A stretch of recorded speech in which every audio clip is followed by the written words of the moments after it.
예전 찬송가 453장인데 제가 제일 좋아하는 장면이에요.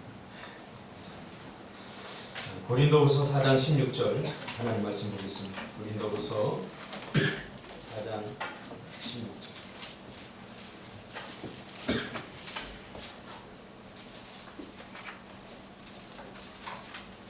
고린도후서 4장 16절. 우리 같이 읽겠습니다. 고린도후서 4장 16절.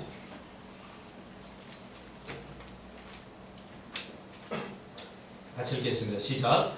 그러므로 우리가 낙심하지 아니하노니 우리의 겉사람은 낡아지나 우리의 속사람은 날로 새로워지는도다. 아멘. 할렐루야. 아멘. 어떤 면에서 우리가 나이를 먹는다는 거 참 속상한 일이고 결국 서글픈 일입니다. 그러나 우리가 예수를 믿고 예수를 만나고 나면 이 나이를 먹는다는 것이 얼마나 아름다운 일인가, 얼마나 복된 일인가 깨닫게 됩니다. 제가 나이 먹는 거 잘 몰랐는데요. 축구를 하다 보면 느껴져요. 축구를 하다 보면 예전에는 좀 이렇게 날아다녔는데 요새 나르는 것이 좀 불가능합니다. 공이 앞에 뻔히 보이는데도 이 발을 뻗어야 되는 거 알면서도 몸이 따라주지 않는 걸 보면서 나이를 조금씩 내가 먹어가는구나 그런 것을 발견합니다. 그런데 제가 예수 믿고 나서 이렇게 나이를 먹으면서 이 나이 먹는 것이 참 복된 일이구나, 너무 행복한 일이구나 그런 것을 깨닫게 되었습니다.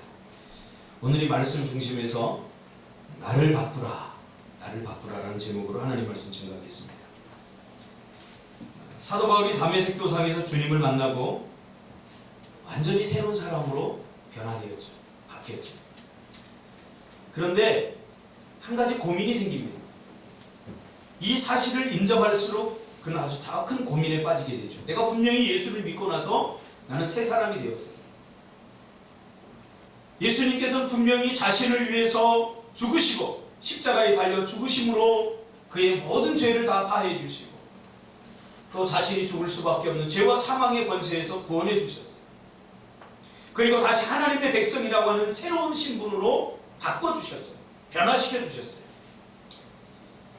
이것을 사도 바울은 누구보다도 뼛속 깊이 경험했고 그의 탁월한 이성으로 이것을 깨닫게 되었고 그리고 자신의 건강한 정서로다가 이것을 매일매일 느꼈습니다.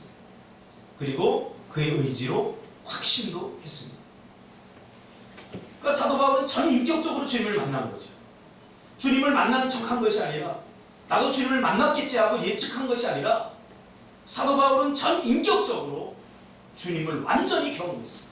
주님을 체험했습니다. 그런데 고민이 생깁니다. 그것을 인정하면 인정할수록 아무리 생각해도 자신은 정말로 하나님의 백성다운 그런 모습으로 변화되지 않은 것 같아요. 사도 바울은 분명히 주님을 인격적으로 경험하고 주님이 그 인생을 바꿔놓았음에도 불구하고 사도 바울이 경험한 또 사도 바울은 자신의 모습을 볼 때 나는 과연 하나님의 백성인가? 라고 질문했을 때 아닌 것 같아요. 자신은 아무리 생각해봐도 하나님의 백성의 기준에 못 미치는 것 같은 자신을 발견하게 됩니다. 물론 겉으로는 많이 달라진 것을 본인도 알고 또 주변 사람들도 너무나 잘 알았어요. 그래서 주변 사람들이 사도 바울을 죽이려고 했잖아요. 사도 바울이 바뀌었다. 사도 바울이 변심했다. 사도 바울이 이상하다. 뭔가 변화가 있었어요. 그런데 사도 바울이 자신의 마음을 들여다보니까 여전히 하나님의 백성임에도 불구하고 그 마음 깊은 곳에 죄가 도사립니다. 끔찍한 생각을 하고 육신의 욕망과 자기 중심적인 삶이 여전히 존재하고 그러면서 회의가 오기 시작합니다. 그래도 내가 하나님의 백성이다. 그래도 내가 하나님의 백성. 이런 생각을 하고 있는데도 이런 죄를 짓고 있는데도 내 마음속에 미움과 시기와 질투와 끝없는 죄악의 욕망들이 도사리고 있고 자리 잡고 있는데도 그래도 나는 하나님의 백성인가? 이런 생각이 계속 드는 거죠. 아무리 생각해도 그는 분명히 주님을 경험했음에도 불구하고 자신의 마음이 변화되지 않은 것 같은 자신을 발견하게 되거든요. 여러분, 우리가 변화되었다라고 말할 때 그 중심은 뭐냐면 우리 마음이지 않습니까? 우리 행동 좀 바꿀 수 있어요. 그거 갖고 변화되었다 말하지 않아요. 정말로 우리가 변화되었다라고 하는 것은 우리 마음이 바뀌는 겁니다. 마음이 바뀌지 않으면 아무것도 바뀐 것이 아니에요. 사람들이 착각해요. 내가 뭔가 좀 나를 바꿔야 되겠다. 그러면 습관을 바꾸고 뭐 행동을 바꾸고 뭐 계획을 바꾸고 이렇게 하려고 해요. 아니에요. 마음 바꾸기의 시작은 어디서부터 시작돼야 되냐면 우리 마음부터 시작돼요. 사도 바울이 딜레마에 빠진 건 바로 그거예요. 자기 마음이 별로 바뀐 것 같잖아요. 여전히 이 안에서 욕심이 튀어나오고 육신의 욕망들이 튀어나오고 죄의 습관들이 막 튀어나오고. 여러분들 다 경험했죠? 저도 예수 믿고 나서 뼈저리게 경험했습니다. 결론적으로 말하면 이것은 우리가 하나님의 백성답게 살려고 발버둥 치면 칠수록 더 자신의 수준과 죄성과 더럽고 추악한 욕망이 더 잘 보입니다. 예수 믿기 전에는 잘 안 보였어요. 근데 예수를 인격적으로 경험하고 나니까 이 자신의 모습이 더 적나라하게 보이게 되는 거죠. 그것이 지금 사도 바울을 괴롭히고 있는 겁니다. 예수를 인격적으로 영접하기 전에 사도 바울은 예수 믿지 않는 사람들을 잡아 죽이고 혼내는 것을 별로 양심에 가책을 느끼지 못해. 자기가 할 일을 하고 있다. 더 많은 사람을 잡아 죽이면 죽일수록 이건 더 내가 정의로운 것이다. 그렇게 생각했어요. 근데 예수를 영접하고 나니까 이제는 요만한 거 하나까지 다 양심에 걸려버려요. 뭘 제대로 못하겠다. 우리의 삶을 가만히 들여다보면 야, 내가 정말 하나님의 백성 맞나 싶을 정도로 때로는 타락해 있는 내 마음, 부패해 있는 자신을 보면서 실망하게 되죠. 이게 사도 바울도 똑같이 경험하고 있는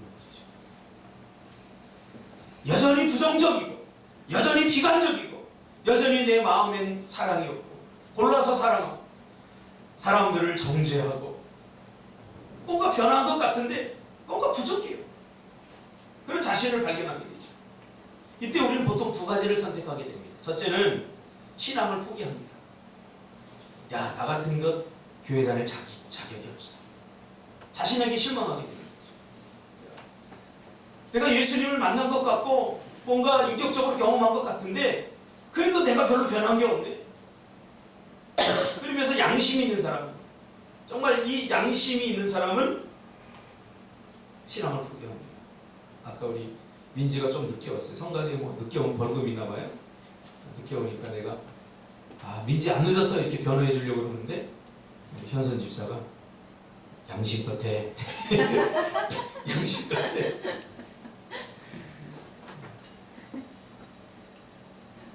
우리 자신의 양심에 비춰보면 야, 내가 이것밖에 안 되나? 수없이 결심하고 다짐하지만 그러나 다시 제자리로 돌아와 있는 자신을 보면서 실망을 해요.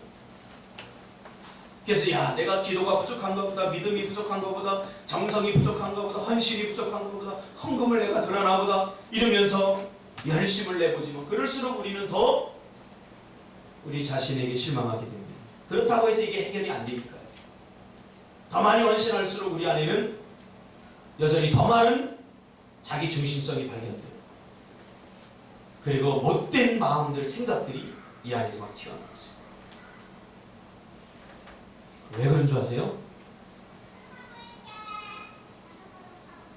내가 예수를 잘 못 믿었기 때문도 아니고 예수를 내가 만나지 못했기 때문도 아니고 은혜 받지 못했기 때문도 아닙니다.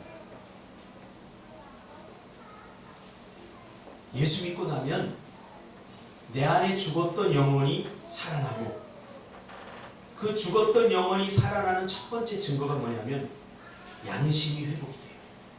양심. 이 영적 센스가 굉장히 잘 발달합니다.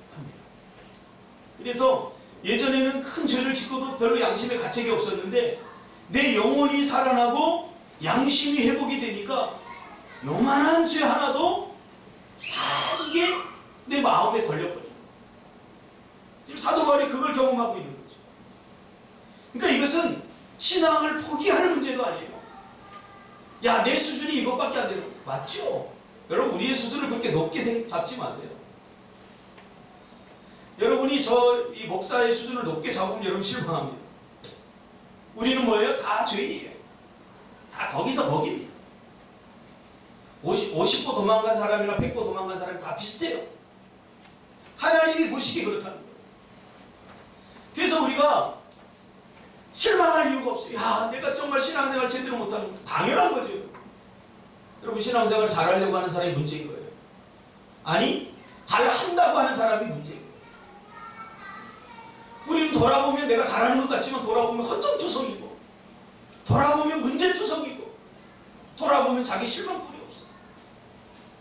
드러나지 않았을 뿐이죠. 여기서 설교하는 저와 여러분이 다른 줄 아세요? 여러분이 저보다 더 탁월하다고 저는 항상 생각합니다. 그래서 예수를 잘 믿으려고 하면 할수록 자신의 죄가 더 적나라하게 드러나는 거예요. 왜? 영혼이 회복되고 양심이 회복되면서 예전에 보이지 않던 죄가 보이고 보이지 않던 자신의 흠들이 보이기 때문에 그런 거죠. 십자가의 보혈로 자신의 심령이 정결하게 되면 자신의 죄가 더 적나라하게 잘 보입니다. 사도 바울은 지금 이 과정을 겪고 있는 거죠. 그래서 신앙생활 열심히 하려면 할수록 더 힘들어지는 거예요. 왜? 자신의 죄가 더 잘 보입니다. 이때 우리는 맞아. 정말 주님의 은혜가 아니면 나 같은 것 구원받을 수 없어. 그러면서 더욱 주님을 사랑하고 더 신앙의 자리로 깊이 나아가려고 해야 하는 것이 정상입니다.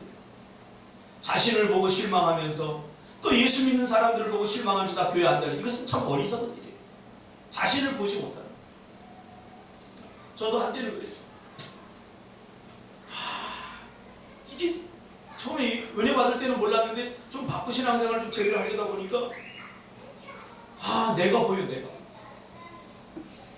또 보니까 사람들이 보여. 야, 저 사람 목사님인데, 저 사람 전도사님인데, 저 사람 장로님인데, 저 사람 집사님인데, 저 사람 권사님인데 신앙생활 똑바로 하지 않는 것 같이 보여요.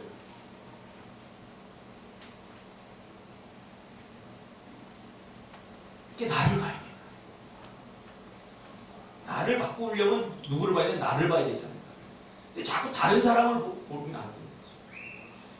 자, 이런 부류가 한 부류가요. 또 하나는 잡담이 속이며 사는 겁니다. 감추고 사는 거죠. 이걸 종교적 상대주의라고 하는 거예요.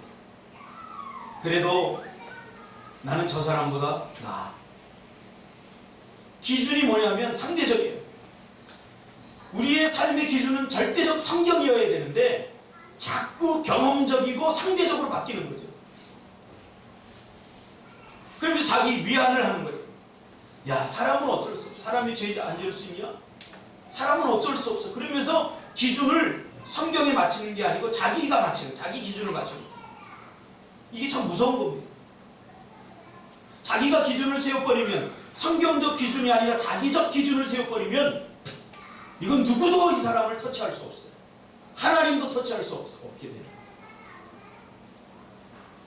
제가 아는 목사님 교회에 어떤 성도님이 계신데 새로 교회에 이렇게 왔어요. 와서 목사는 새로 오면은 기쁘거든요. 그래서 이제 우리 교회 와서 이런 신앙생활하고 이렇게 하세요. 그런데 이분이 딱 그러더라고요. 목사님, 저 터치하지 마세요. 깜짝 놀랐어요. 왜요?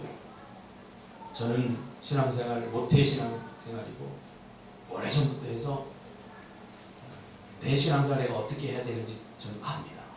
그러니까 목사는 참 이럴 때 기쁜 거예요. 왜? 본인 신앙생활을 어떻게 하는지 알아야 되기 때문에. 그러면서 저는 제가 정해놓은 기준이 있어요. 그러니까 교회의 기준에 나를 맞추려고 하지 마세요.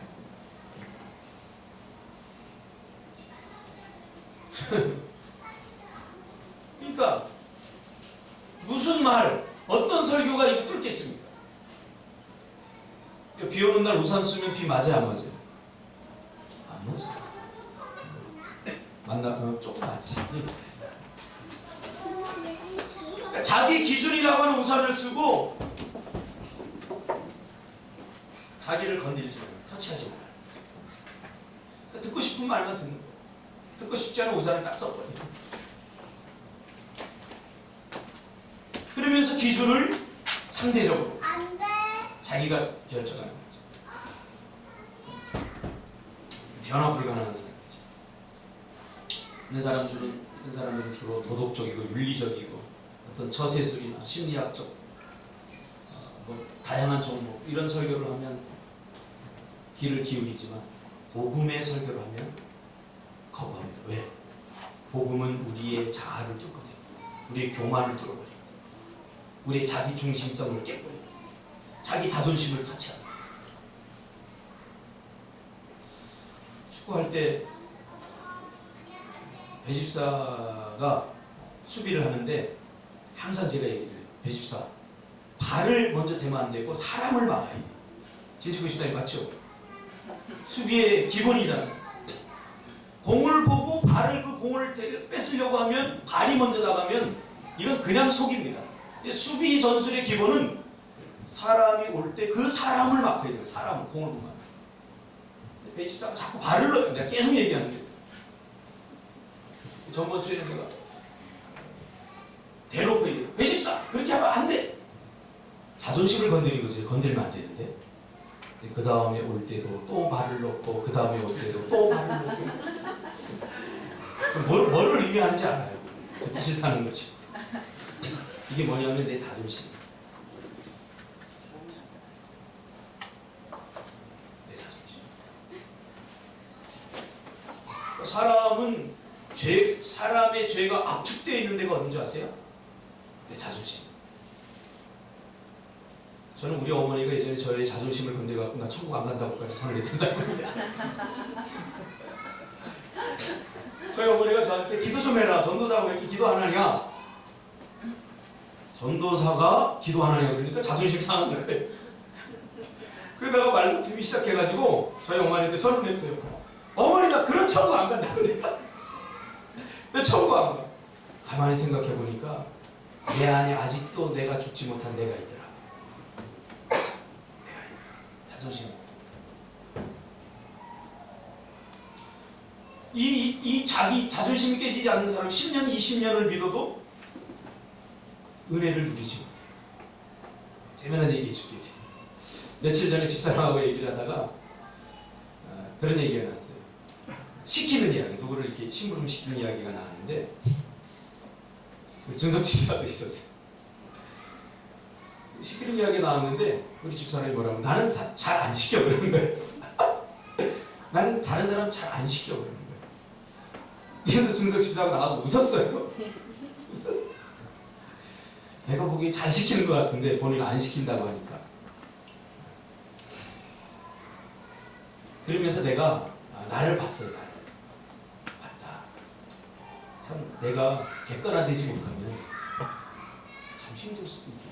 물론 이제 집사람이 농담 삼아 이제 그렇게 얘기를 한 거지만 그래 나는 아닌 것 같죠. 나는 아닌 것 같은데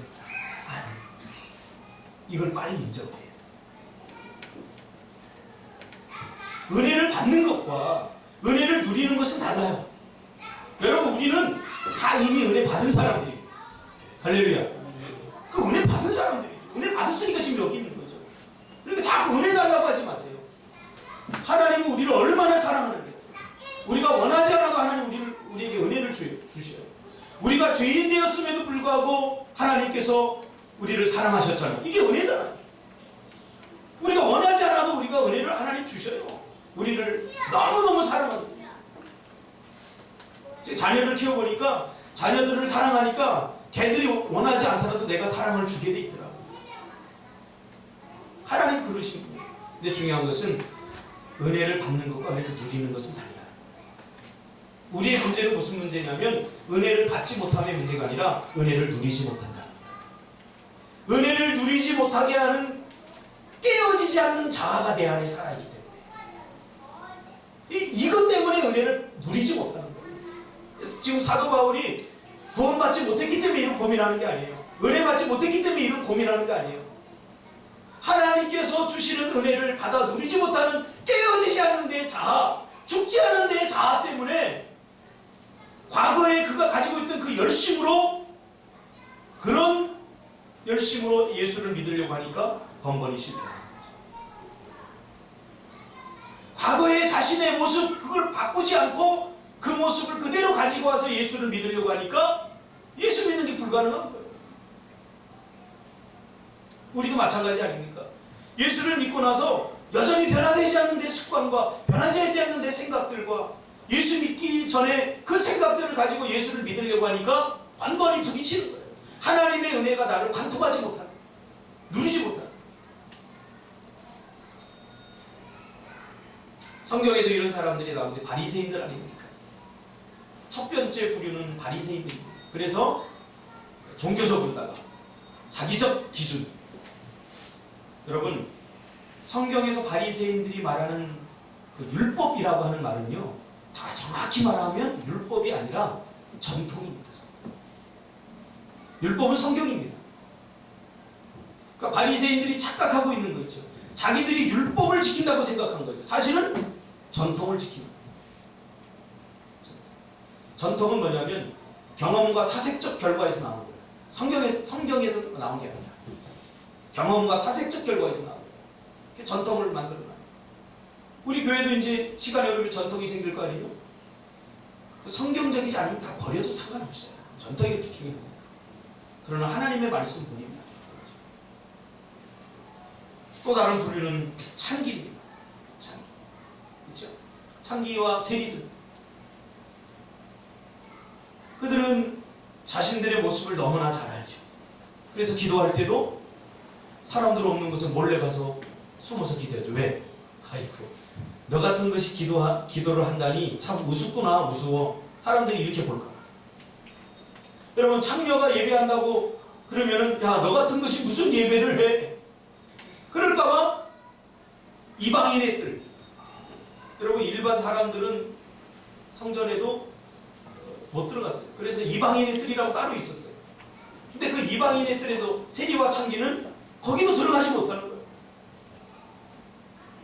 부수는 부수. 혹시 우리 가운데도 그런 사람들이 있어요. 내가 신앙생활을 제대로 못하고 이게 내가 정말 예수 믿는 거야.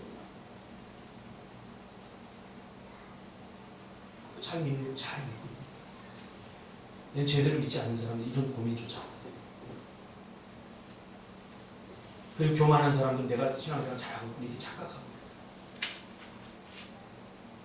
여기서 문제가 생겨요. 내가 신앙생활 잘하고 있구나. 근데 저 사람을 보니까 잘 못하고 있는 거예요. 이게 정죄하고. 너 그렇게 하면 안 돼. 그러니까 자신을 봐야 돼. 나를 바꾸면 네가 바뀌어요. 네가 새롭게 보여. 나를 바꾸면 우리가 새롭게 보이는 거예요. 그러니까 너를 바꿔서 나를 새롭게 하려고 그러고 환경을 바꿔서 나를 새롭게 하려고 그러니까 이게 불가능한 거예요. 안 바뀌어요. 내가 바뀌지 않는데 누가 뭘 바꾸고 있어. 여러분은 어디에 속합니까? 지금 사도 바울이 이것 때문에 고민하고 있는 거예요. 이 딜레마에 빠져 있는 거예요. 예수를 인격적으로 경험하고 확신 있는 사람, 특히 예수를 잘 믿으려고 하는 사람에게 더 잘 나타나는 사람. 야, 내가 오늘 기도 못했구나.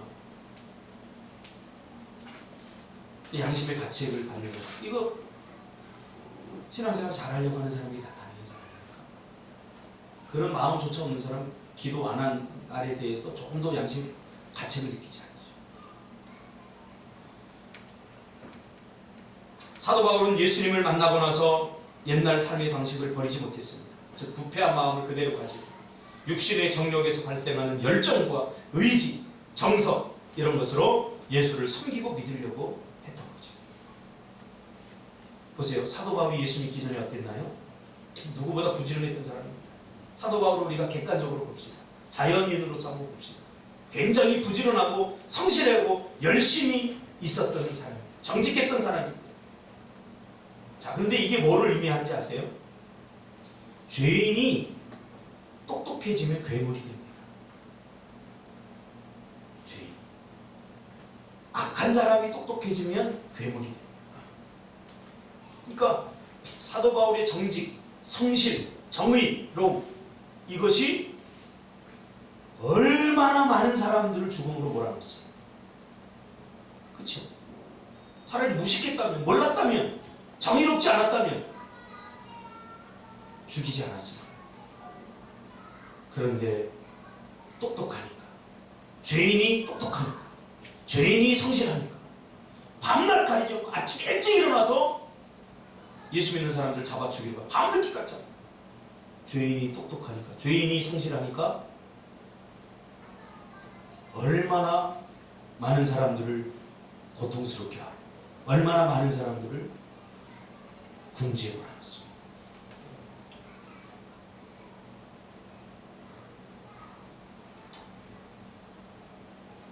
사도 바울이 이것을 깨닫게 되죠.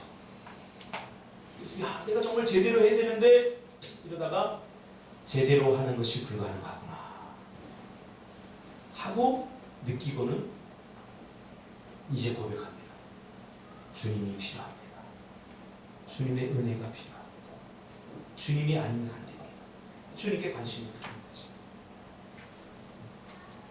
자신 안에 있는 그 옛날 성품, 자신의 예수 믿기 전에 그 모습은 희망이 없다는 사실을 깨닫고 난 이제 죽었다 하고 죽음을 선언합니다.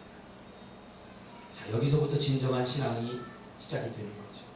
내가 죽어야 됩니다. 아니, 나는 이미 죽었습니다. 죽었다는 것을, 나는 날마다 죽노라, 이 표현은 나는 날마다 죽는다는 의미가 아니라 나는 날마다 내가 죽었음을 확인한다, 그 말이에요. 화가 날 때 난 죽었지, 내 자존심 건드릴 때 나는 죽었지 하고 확인하는 과정이죠. 이게 쉽지 않아요. 그럼 하나님의 은혜를 누리려면 내가 죽었다는 사실을 내가 봐야 돼요. 그렇지 않으면 내 자존심이 불뚝 올라오고 분노가 불뚝 올라오고 하나님의 은혜를 누리지 못한다는 거죠. 여러분, 내가 잘해서 하나님이 나를 사랑해 주는 것 아닙니다. 우리는 얼마나 우리의 사랑이 조건적이고 상대적입니까? 사람에 따라서 다르잖아요. 사랑받을 만한 짓을 하는 사람을 사랑하고 또 조건에 따라서 사랑하잖아요. 아직 내가 죽어지지 못한 거지. 사도 바울은 그것을 다 죽이죠. 날마다 죽이죠. 순간순간 죽이죠. 그리고 나는 날마다 죽는다. 자기가 죽었다고 날마다 선언하면서 사도 바울이 새롭게 발견한 게 있는데 자기 새로움을 발견합니다. 자기를 죽이니까 그 다음부터 새로운 세상이 보이더라고요. 내가 새로워졌다는 것을 내가 발견합니다. 그러니까 내가 죽지 않으면 절대 새로운 것을 볼 수 없어요. 내가 죽지 않아요. 옛날 방식으로 보고 옛날 습관으로 보니까 옛날하고 똑같이 보이는 거죠. 그러니까 예수 믿어도 별로 새로운 게 없는 거예요. 근데 내가 죽고 내 안에 예수 그리스도께서 사시는 그 예수의 눈으로 보니까 모든 게 다 새롭게 보이고, 사도 바울은 이 비결을 깨닫게 됩니다. 하나님이 나를 구원해 주시고 나를 사랑해 주시는데 사랑받을 만하기 때문에, 내가 많이 배웠기 때문에, 내가 열심히 있기 때문에 사도 바울을 선택한 것이 아니라 하나님께서 거저 주시는 은혜다. 할렐루야. 이걸 빨리 기다려야 됩니다. 조건 없이 좋아해 주는 거죠. 이게 하나님의 위대한 사랑입니다. 그래서 때로는 어떤 사람들이 저한테 그런 얘기를 해요. 목사님, 나는 신앙생활도 제대로 못하고. 당연하죠. 저는 그렇게 생각해요. 우리는 불완전합니다. 그걸 깨닫는 것이 아닙니다. 내가 나 정도면 그래도 신앙생활 잘한다, 나 정도면 그래도 괜찮아, 이게 문제가 있어요. 우리의 마음속에 늘 난 부족하다, 난 기도도 제대로 못한다. 이게 여러분 세리와 창기의 기도입니다. 자기의 마음을 깨놓고 자기의 마음을 쏟아놓고, 그렇죠? 이런 사람들은 더 많이 헌신하고도 더 하지 못해서 늘 마음의 한켠에 부족함을 느끼는 거죠. 그러나 교만한 사람은 그렇지 않아요. 요만한 거 하나 해놓고 이만큼 행세를 하고 내가 깨어지지 않아요. 그 문제가 되는 거예요. 이런 사람들이 교회의 기득권이 돼버리면 어떻겠어요? 큰일 납니다. 우리가 박효진 장로님 그 간증 보지 않았습니까? 자기가 그대로 장로가 이렇게 됐다면 자기는 큰일 났을 거예요. 저는 참 우리 교회 장로님 정말 너무 좋고, 제가 그동안 뭐 일을 하는데 뭐 있어서 하나 제가 상의 드린 적도 없고, 제가 뭐 이렇게 한다고 말한 적도 없고, 무조건 기도해 주죠. 장로님, 우리 꿈틀교회 땅 살 겁니다. 목사님 정신 차리세요. 지금 우리 교회 지금 개척기 재정도 없고 그런데 무슨 땅을 사 겁니까? 일단은 돈부터 시킵시다. 이런 얘기 한 적 한 번도 없어요. 그저 뒤에서 기도해 주시고 빌어주시고. 그러니까 땅 샀잖아요. 임정 집사람이 제주도 250평 샀어요. 할렐루야. 얼마나 감사해요. 이게 은혜라는 거죠. 너희가 그 은혜를 인하여 믿음으로 말미암아 구원을 얻었다는 사실 여러분 놓치지 않기를 바랍니다. 나는 형편없는 사람이에요, 여러분. 나를 먼저 보세요. 나 같은 사람도 구원해 주셨다면 내 눈에 비치는 형편없는 사람 하나님 구원해 주십니다. 할렐루야. 누구든지 구원하고 누구든지 전도해야죠. 저 사람은 전도 될 것 같은 사람. 아, 이 사람 우리 교회 오면 우리 교회가 힘들어질 것 같아. 아닙니다. 제가 옛날에 전도할 때 그랬어요. 제가 고등학교 때 예수 믿고 나서 전도를 하다 보니까 전도를 많이 했어요. 그러니까 전도할 사람이 더 이상 없는 거예요. 다 교회 다니니까. 딱 보니까 정말 날락이 있어요. 날락. 고수진이라고. 아직도 해가지고. 걔는 진짜 인생 불가능해요. 고수진. 지금 어디서 뭐 하는지 모르겠는데. 걔는 딴 세상 사람 같아요. 제가 우리 교회 오면 모든 여자들을 다 꼬실 것 같아, 걔가. 교회를 완전히 박살낼 것 같아. 그래서 내 마음속에는 쟤는 전도 안 하는 거야. 이 교만하세요. 가만히 보니까 나는 걔보다 더 안 해. 그러니까 자신을 보십니다. 자신을 정말로 제대로 보는 것이 은혜입니다. 할렐루야. 주님이 나 같은 것 사랑해 주시죠. 나 같은 나의 모습. 그런데도 하나님 나를 사랑해 주시잖아요. 나 잘하셔도 나의 이 사악한 모습, 내 이 죄된 모습 하나님이 누구보다 잘 알아요. 아마 여러분들이 저를 정말로 이 과거까지 다 필름처럼 나를 안다면 교회 나올 사람 한 사람도 없을 거예요. 내가 얼마나 나쁜가. 나를 사랑해 줄 사람 한 사람도 없을 거예요. 근데 주님은 나를 사랑해 주셔요. 나를 포기하지 않잖아요. 뭐 제가 이렇게 얘기하니까 또 내가 뭐 큰 죄를 짓고 그런 건 아니겠죠. 제 양심상 그렇다. 내가 설교할 만한 자격이 나한테는 없다는 거예요. 그래도 나를 포기하지 않고 그래도 너는 내 백성이다. 내 사랑하는 아들이다. 이 큰 은혜를 깨닫고 경험하고 나니까 그 전에는 자기 열심으로 뭔가를 하려고 했는데 이 은혜가 막 사도 바울 마음 안에 가득 담겨지니까 그 다음부터는 시키지 않아도 하는 이게 자발적 은혜입니다. 여러분 이 은혜로 일하시기 바랍니다. 뭘 자꾸 해서 인정받고 뭘 자꾸 해서 하나님 앞에 거래하려고 하면 힘든 거예요, 신앙생활이. 그러나 제대로 하지 못했는데 내가 제대로 살지도 못했는데 하나님 백성답게 살지도 못하는데 그래도 나를 버리지 않고 그래도 나를 포기하지 않고 그래도 나를 사랑해주는 하나님의 이 은혜를 경험하고 나면 그때부터 나오는 그 열심은 이게 진짜 열심입니다. 진짜 의지가 되는 거죠. 며칠 전에 제자가 하나 와가지고 야 이제 신앙생활 다시 해야지. 요즘 신앙생활 안 한대요. 한 2년 됐대요. 교회 안 나가지. 교회 끊은지. 예전에 신앙생활 열심히 했어. 이제 신앙생활 다시 해야지. 우리 교회 나와야지. 그랬더니 목사님 제가 옛날 같지 않아요. 제가 옛날 무슨 뭘 의미하는지 알아요. 이미 할 거 다 하고 이미 죄도 많이 지었고 근데 한 가지 놓친 사실이 있지. 그래도 하나님 그를 사랑한다. 나는 그를 사랑하지 않을 줄 몰라요. 네가 어떻게 그럴 수 있어?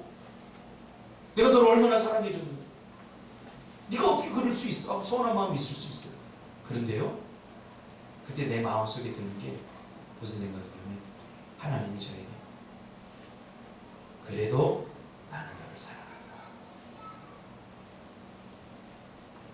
그렇죠? 얼마나 추잡한 죄를 많이 졌겠어요. 근데 하나님 사랑한다. 사도 바울이 이걸 경험한 거예요. 이걸 경험하고 나니까 여러분, 우리 모두가 이걸 경험하기를 주님의 이름으로 축복합니다. 옆 사람을 보면 그래도 다 나보다 나아 보이는, 이걸 경험하기 전에는 옆 사람을 보면 이거 나보다 못해, 좀 나만큼 해, 이게 되는데, 이걸 경험하고 나니까 옆 사람이 나보다 훨씬 죄를 졌는데 나보다 훨씬 고상이고. 그래서 사도 바울은 이때부터 자신을 고치고 바꾸기로 결심하고 자기 바꾸기를 시작한 거예요. 뭐 바꾸기? 자기 마음 바꾸기, 자기 생각 바꾸기. 자신을 바꾸는 데 더 집중하게 되죠. 너를 바꾸고 우리를 바꾸고 공동체를 바꾸려고 한 게 아니라 자기 바꾸기가 시작된 거예요. 사도 바울은 예수를 만나기 전에, 이 은혜를 경험하기 전에 자꾸 다른 사람을 정죄하고 너 잘못됐어, 그러니까 죽어야 돼, 잡아다가 다 죽여버리죠.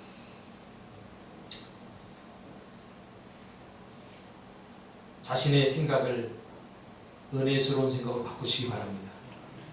이미 우리는 변화되었습니다. 그 변화는 그냥 놔두면 자꾸 녹슬어요. 삐걱거려요. 자꾸 고쳐야 돼요.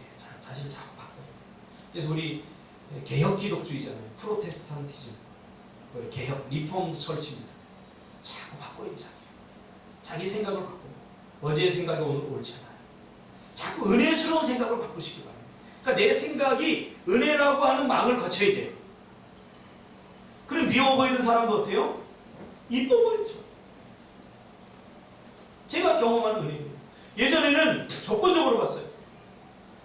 태안이가 미운 짓 하면 조건적으로 그냥 미웠어요. 미움이 튀어났어요. 근데 이 은혜를 경험하고 났더니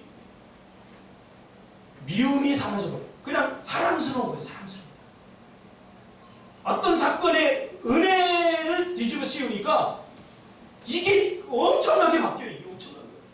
제가 전번주에도 설교했잖아요. 차순희 집사님 오늘도 아마 등산 가십니다. 맞지? 그래도 안 미워요. 예전에 미웠거든요. 그래도 안 미워요. 참 신기해, 진짜. 예전에는 미워서요, 딱 다음 주 오면요, 인상부터 썼어요. 아이고, 진짜. 내 생각에, 내 경험에 은혜를 뒤집어 씌우니까 이 괴물이 나오는 게 아니라 아주 아름다운 결과가 나와요. 은혜가 없는 공동체, 이게 지옥이 되는 거예요. 은혜가 없습니다. 자신의 습관을 사랑으로 바꿔요. 자신의 삶을 은혜로 바꿔요. 요한복음 20장 31절에 보면 성경을 기록한 목적에 대해서 나오는데 이거 하나만 하고 같이 읽어요. 너무 중요한, 제가 좋아하는 성경이죠. 성경을 기록한 목적, 오직 이것을 기록하면 너희로 예수께서 하나님의 아들 그리스도이심을 믿게 하려 함이요, 또 너희로 믿고, 여기가 중요합니다, 그 이름을 힘입어 그 생명을 얻게 하려 합니다. 많은 사람들이 예수를 믿으려고 성경을 주셨다는 데는 동의합니다. 그런데 그 이름을 힘입게 하기 위해서 성경을 주셨다는 사실을 잘 인정하지 않습니다. 무엇을 힘입다? 성경을 힘입어, 예수를 힘입어. 제가 어제 상원 집사하고 준석 집사 우리 집에 잠깐 왔길래 제가 그 얘기했어요. 저는 지금까지 형님한테 단 한 번도 맞아본 적이 없다. 형님이 저를 너무너무 사랑해 주셨다. 한 번은 선배가 저를 때렸어요. 때렸는데 저희 형님이 학교도 안 가고 걔 혼내준다고 학교도 안 가고 저희 학교 와가지고 걔를 혼내줬어요. 그 혼내는 광경을 모든 전교생들이 다 쳐다봤어요. 그래서 그 후에 나는 형님의 이름을 힘입어 저를 괴롭히는 사람이 사라져버렸어요. 이게 힘입니다. 주님의 이름을 힘입으시길 바랍니다. 이건 뭐예요? 주님의 이름을 사용하세요. 내가 힘들고 어려울 때 기도함으로, 용기가 없을 때 하나님 예수의 이름을 힘입으세요. 왜 힘입지 않아? 한 번은 그래요. 내가 늦었는데, 학교에 늦었어요. 근데 옛날에 주번이 있었잖아요. 생활. 노랑 딱 차고 무서웠어요. 그래. 딱지가 아까면 다 뺏고 자기네들이 하고 구슬 다 뺏고 그랬어요. 딱 늦었는데 4학년 때인가 3학년 때죠. 딱 잡는 거예요. 그래서 제가 우리 형님 이름을 얘기했어요. 우리 형님 6학년 박홍석인데 그랬더니 가. 이게 힘 있는 거야. 이게 왜 힘을 안 줘? 사단이 우리를 공격하고 우리를 낙심시키고 할 때 여러분 주님한테 읽으세요. 힘입으세요. 주님이 우리 백그라운드잖아요. 난 안타까워 이걸. 이번에 제주 땅 살 때 막막했어요. 내가 뭐 땅 사본 경험도 없고 뭐 속이려고 하면 나 같은 사람 속이기 쉽잖아요. 이게 기획부동산이 아니고 땅값이 너무 싸고 이게 그런데 제가 믿을 건 하나님밖에 없더라고요. 그래서 하나님께 기도했어요. 하나님의 이름을 신 하나님 도와주세요. 하나님 어떻게 할까? 이거 사야 되는 거 아니에요? 하나님 그때 힘을 주시고 음성을 들려주시고 간다고 하죠. 우리의 모든 인생을 책임질 그분을 힘입지 않으니까 우리 삶이 황폐해집니다. 여러분 힘을 얻으시기를 바랍니다. 네. 사람들이 취직시켜주지 않죠. 취업 안 되면 어떻게 돼요? 예수님한테 읽으세요. 힘 입으세요. 하나님 제들이 나를 취직 안 시켜줘요. 자기들 손에 힘 입으시죠. 왜 힘을 안 입어? 왜 고아처럼 살아요? 왜 가부처럼 살아요? 왜 아무도 없는 사람처럼? 왜 도와줄 사람이 아무도 없는 사람처럼 그렇게 살아요? 예수의 이름을 힘 입으시길 바랍니다. 그리고 안 된다 못했다 옛날 습관이 자꾸 나와요. 옛날 습관. 안 돼요 못해요 할 수 없어요. 예수 믿기 전에 그래도 돼요. 그러나 이제는 하나님의 은혜를 받은 사람들 그래서는 안 돼요. 하나님의 은혜를 받았잖아요. 이제는 누리시길 바랍니다. 할렐루야. 이제 여러분을 바꾸세요. 매일매일 바꾸시길 바랍니다. 기도하겠습니다. 주님 고맙습니다. 감사를 드립니다.